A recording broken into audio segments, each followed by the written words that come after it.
Alright, welcome back to another episode of Utena Shadow Girls Explained. In this episode, we'll be recapping the major events of episode 2, For Whom the Rose Smiles, and the thorny message of the Shadow Girls. So in this episode, Utena conveniently forgets about the absurd events of the night prior.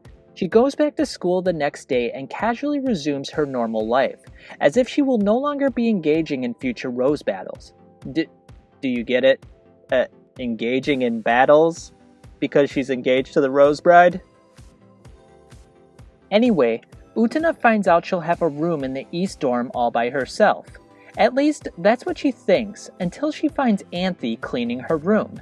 Anthe proceeds to inform her that she'll be living with her due to the binding agreement of being Utena's new Rose Bride, as a result of her previous victory over Seonji. Utena then queries about the ring she's wearing on her finger, and wonders why Seonji had one as well. Anthe apprises Utena on the significance of the ring, i.e. the Rose Seal, and the obligation of being a Rose Duelist/champion. That being, other members of the student council challenging her in future battles, for the rights to the Rose Bride. Utena, astonished by this revelation, expresses her discontent with the notion of fighting additional battles. We then transition back to Seonji, who seems transfixed on bringing the world revolution and regaining the Rose Bride. In fact, he assumes it's his right, according to a message in his exchange diary.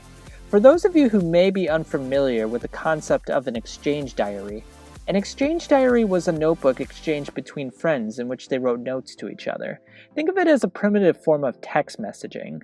Toga, the student council president, seems leery of Seonji's attempt to capture the Rose Bride, and is amazed that Seonji would keep an exchange diary, which was usually popular among girls, especially in Japan.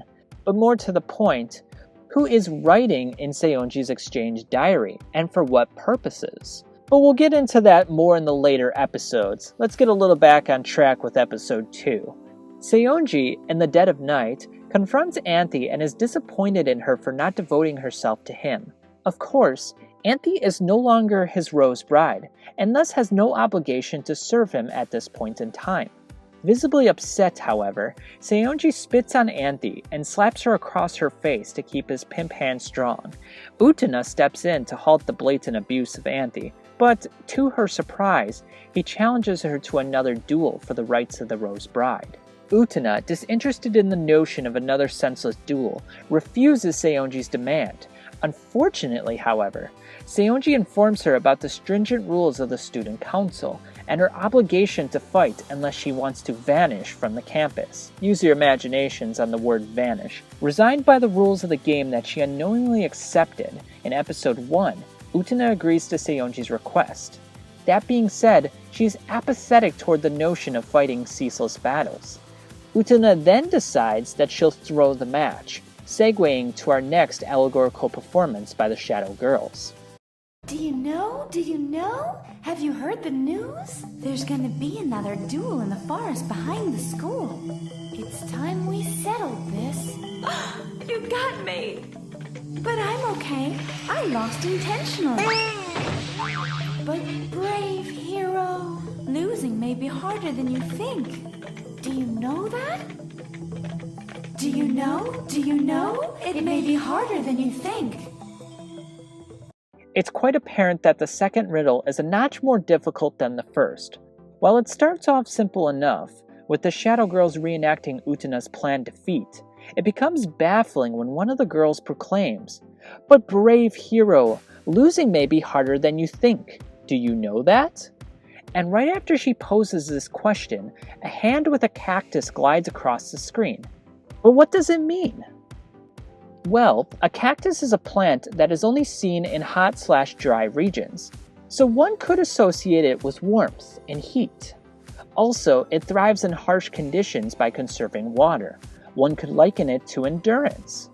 And cacti can be used for medicinal purposes as well, and when you think of medicine, it's a form of protection from bacteria and other microbes. So the three key qualities of a cacti are warmth, endurance, and protection. What sort of person embodies all three of these qualities? A mother. In fact, the Native Americans have stated that a cactus is symbolic of maternal love. While Utena is not a mother, she displays maternal qualities by protecting her friends from ridicule, i.e. Wakaba in episode 1, or from forced servitude, Anthy in episode 2.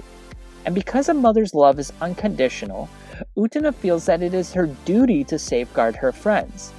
That is why losing is harder than she thinks. She cannot dismiss her maternal urges to protect those who are precious around her. Of course, after the battle is over and Utena has won, Utena plays it off as if Chuchu was her motivating reason for winning the battle when Anthy asks the question, "Why did you win?"